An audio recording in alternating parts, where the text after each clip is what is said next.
إن الحمد لله نحمده ونستعينه ونستهديه ونستغفره ونتوب إليه ونعوذ بالله تعالى من شرور أنفسنا ومن سيئات أعمالنا من يهده الله فلا مضل له ومن يضلل فلن تجد له وليا مرشدا وأشهد أن لا إله إلا الله وحده لا شريك له لا شبيه له ولا نظير له ولا وزير له ولا ند له خلق فسوى وقدر فهدى وأخرج المرعى فجعله غثاء أحوى وأشهد أن سيدنا وحبيبنا وعظيمنا وقرة أعيننا ونور صدورنا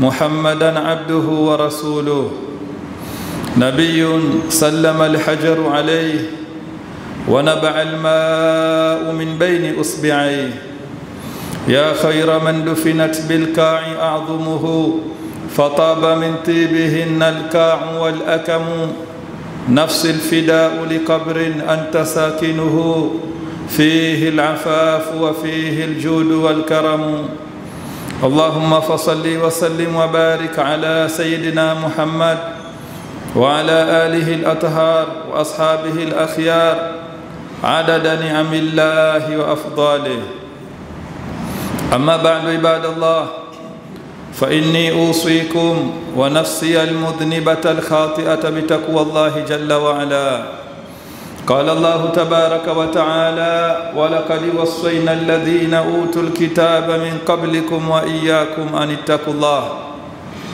عباد الله anasema Allah jalla wa ala katika suratu al-an'am aya ya 82 na suratu al-an'am ni sura ambayo imeteremka Makkah, imeteremka usiku na imeteremka sura nzima isipokuwa aya mbili tu. Baadhi ya wanavyuoni wanasema ni aya hizi zimeteremka Madina. Abdullah ibn Abbas katika Durrul Manthur ya Imam Suyuti anasema sura hii imeteremka ikiambatana na malaika 70,000 huku wakileta tasbih. Bwana Mtume sallallahu alayhi wasallam alivyoona ugeni mzito akaporomoka chini kumsujudia Allah jalla wa ala ili kupokea maamrisho ya Allah subhanahu wa ta'ala. Na makubwa yaliyokuwemo katika suratu al-an'am, kwani sura ambayo imezungumza sana masuala ya tauhidi, imezungumza sana masuala ya kumpwekesha Allah jalla wa ala pamoja na kumtambua yeye na kufedhehesha washirikina na kuabudu masanamu na kuabudu mengine yoyote asiyekuwa Allah jalla wa ala. Allah jalla wa ala anasema alladhina amanu walam yalbisu imanahum bidhulmin ulaika lahumul amnu wa hum muhtadun. Walladhina amanu, na wale ambao wameamini, walam yalbisu imanahum bidhulmin, na wala hawakuichanganya imani yao pamoja na kudhulumu, ulaika lahumul amnu wa hum muhtadun, hao amani na imani imekaa kwao na wao ndio waje walioongoka. Watapata hidayah hapa duniani na watapata amani kesho akhira. Wanavyoni wanasema ulaika lahumul amnu, al-amnu amnani, kuna al-amnu al-mutlaq wa al-mutlaqul amn. Katika aya hii ndani yake kunapatikana vigawanyo vya kudhulumu, mpaka masahaba ikawashughulisha sana aya hii. Wakamfuata Bwana Mtume sallallahu alaihi wasallam akamwambia, ya Rasulullah, man minna lam yadhlim, nani miongoni mwetu katika sisi hajafanya dhulma au hajadhulumu? Mpaka Allah jalla wa ala akawa anaahidi hidayah na amani kesho akhira kwa watu ambao hawajadhulumu.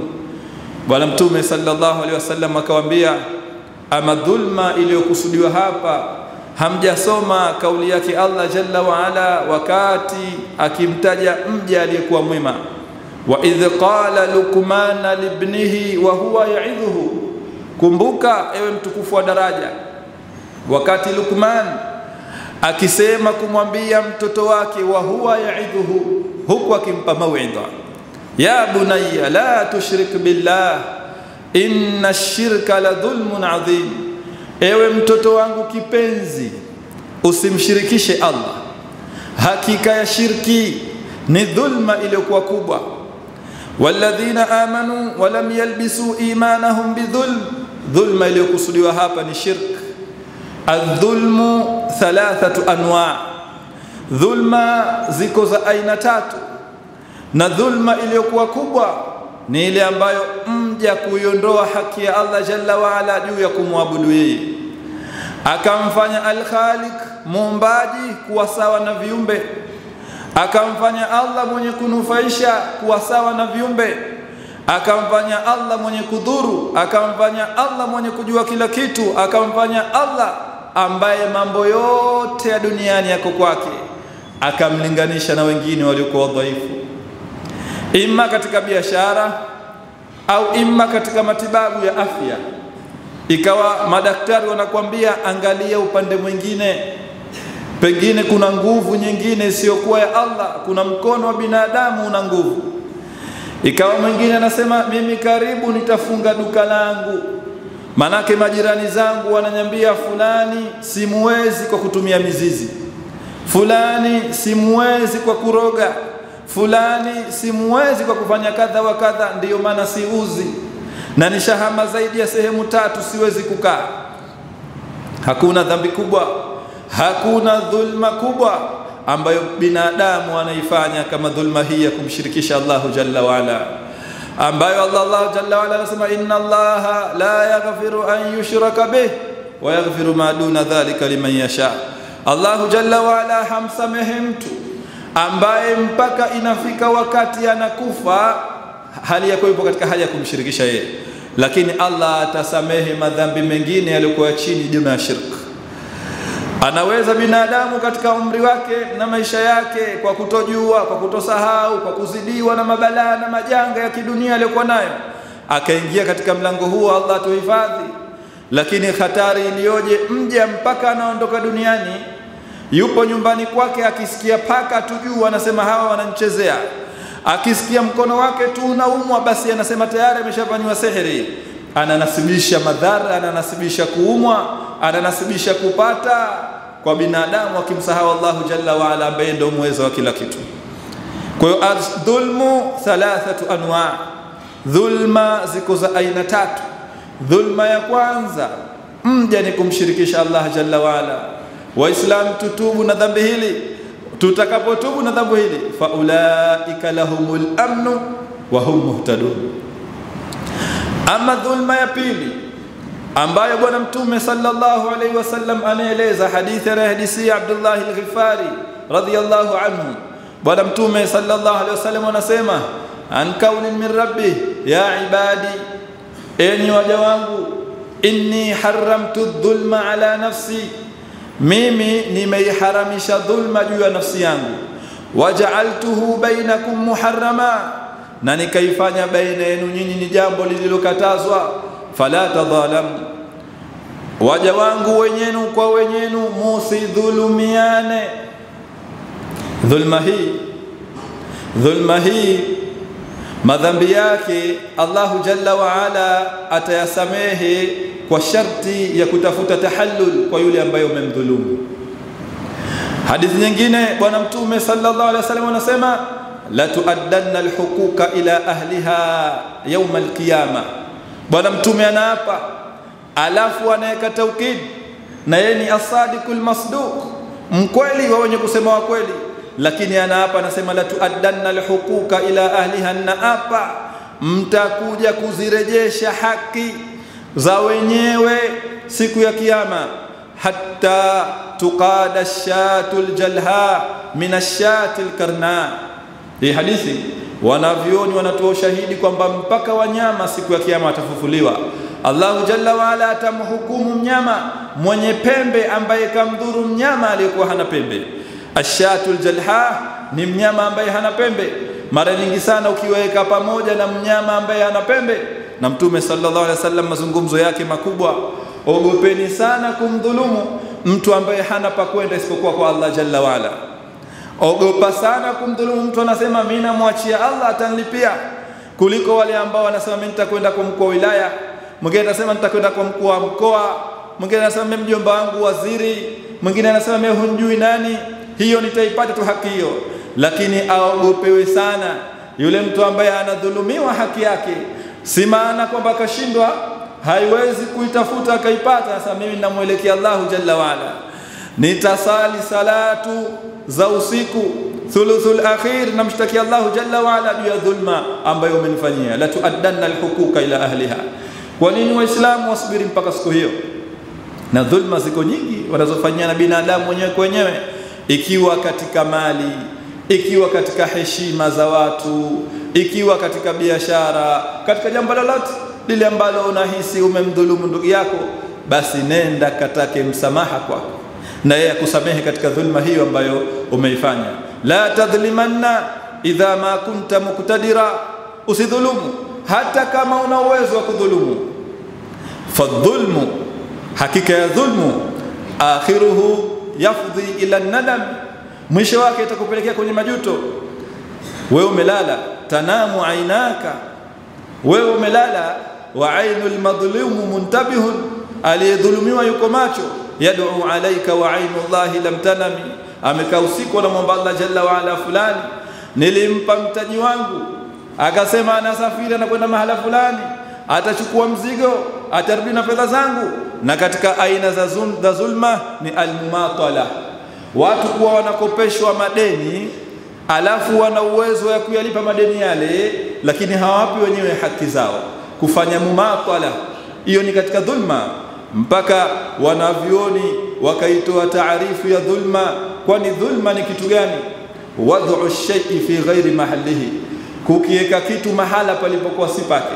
Na bwana Mtume akasema idha usida al-amru min ghairi ahlihi fantadhiru saa, mambo wakipewa watu waliokuwa si wake basi subirini kiyama. Au tajawuz al-had, mtu alikuwa apate 2 umempa 5, au mtu alikuwa apate 2 umempa 1, zote hizo zinahesabika katika dhulma. Ibadallah, aqulu qawli hadha wa astaghfirullah al-azim li wa lakum wa lisairil muslimina wal muslimat والمؤمنين والمؤمنات فاستغفروه فيا فوز المستغفرين ويا نجاة التائبين.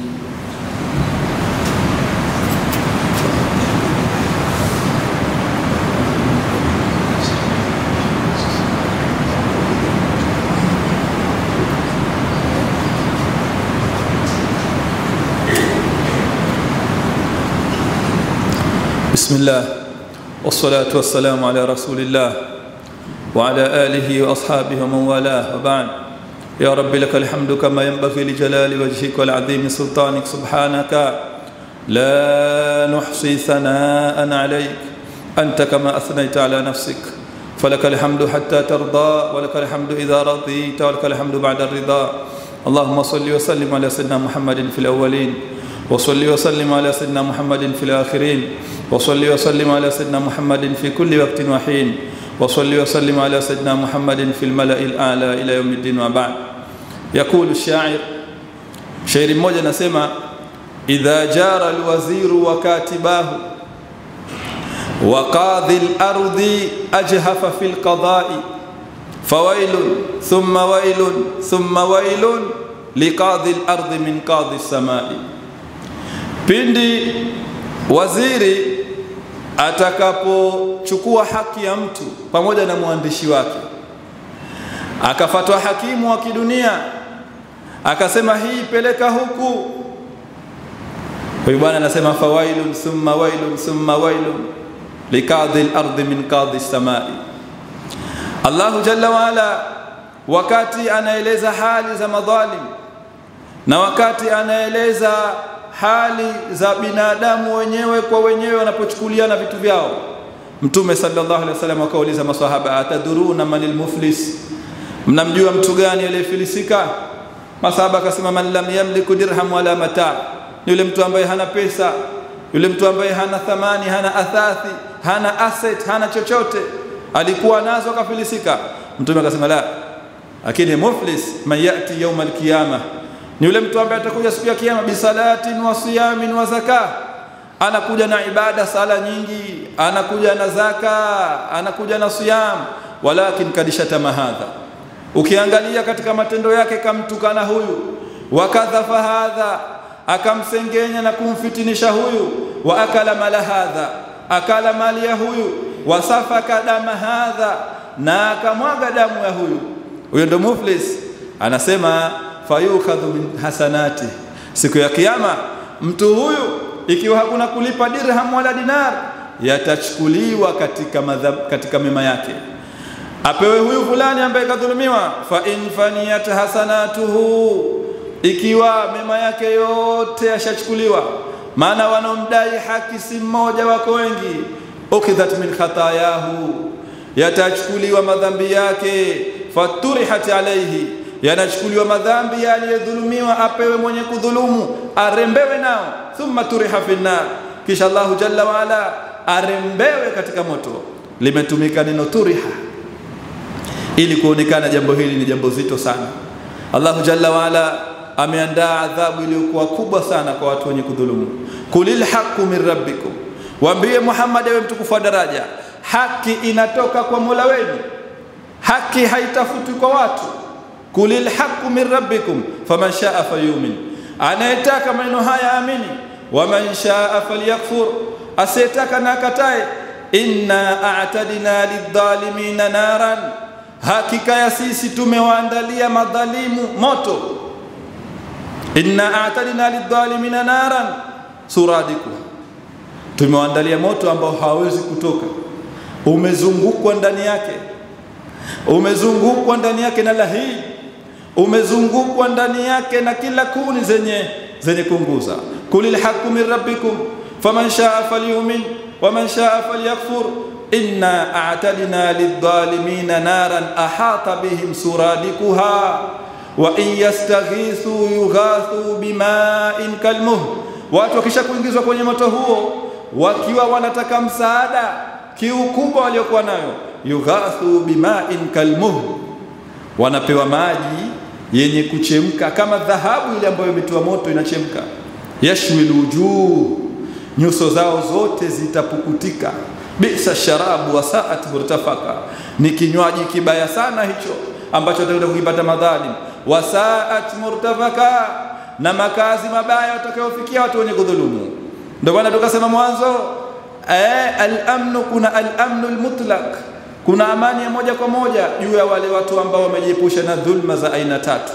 Dhulma juu ya haki ya Allah, anatakiwa abudiwe peke yake, asishirikishwe na jambo lolote. Yeye peke yake ndio kuombwa, yeye peke yake ndio kutaka msaada, hakuna kutumia majini wala hakuna kutumia nguvu za kiza. Watu wajiepushe na dhulma hiyo. Dhulma ya pili, wajiepushe kudhulumiana wao wenyewe kwa wenyewe.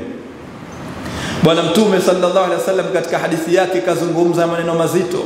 Anasema mnakuja kwangu baadhi ya wakati mmehasimiana, mnataka suluhu, lakini mimi na hukumu kwa yule mmoja wenu ambaye labda ana balagha, ana fasaha ya kusema, kuna mwingine hajui kuzungumza, ndio maana watu wanatafuta mawakili. Kwa hiyo kuna tizamo hapa, nani kajieleza vizuri, itakuwa haki ya huyu fulani.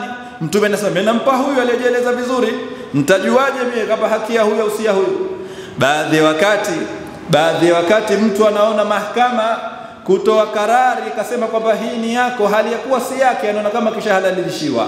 Kumbe mambo hayako hivyo. Unaweza ukawa na jambo lako ni milki yako, lakini huna nyaraka, huna karatasi, ndio ina maana kwamba kuwa si yako. Au hakimu akatoa hukumu za dhahiri akasema huyu mwenye karatasi ndio yake, na hali ya kuwa anajua kuwa si yake. Bwana Mtume anaeleza hali hiyo, hata ikiwa mimi mtume wenu nitatoa hukumu kwamba hii ni yako, lakini na wewe unajua kuwa si yako, hiyo si haki, hiyo ni kit'atan minan nar, umechukua kipande cha moto. Faman arada falyakhudha, mwenye kutaka achukue, au liadharha, au mwenye kutaka aache. Dhulma ya tatu ayuha almu'minun, ile kauli ya Allah jalla wa ala aliposema wama dhalamuna walakin kanu anfusahum yadhlimun. Allah anasema sisi hatukuwadhulumu, wama rabbuka bidhallamin lilabid. Allah jalla wa ala si mwenye kudhulumu waja, watumwa wake wenye wale waumba. Wama dhalamuna dhulmul insani binafsihi, mwanadamu kuidhulumu nafsi yake mwenyewe kwa kufanya maasi, kwa kufanya madhambi na kutotii amri ambazo Allahu jalla wa ala kamwamrisha. Ibadallah, ala inna yawm aljum'ati sayyidul ayyam fasallu wa sallimu ala man umirtum bis salati was salam alayhi laylan wa nahara sirran wa ijhara dhil wajhi al anwar wal jabin al azhar الشافع المشفع إن الله ملائكته يصلون على النبي يا أيها الذين آمنوا صلوا عليه وسلموا تسليما.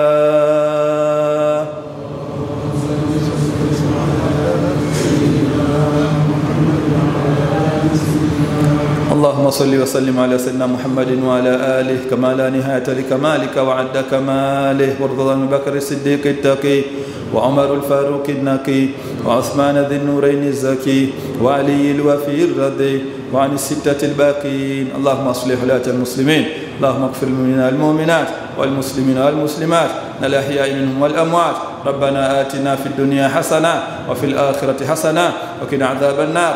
اللهم تب علينا والحاضرين توبة نصوحا طهرنا بها قلبا وجسما وروحا.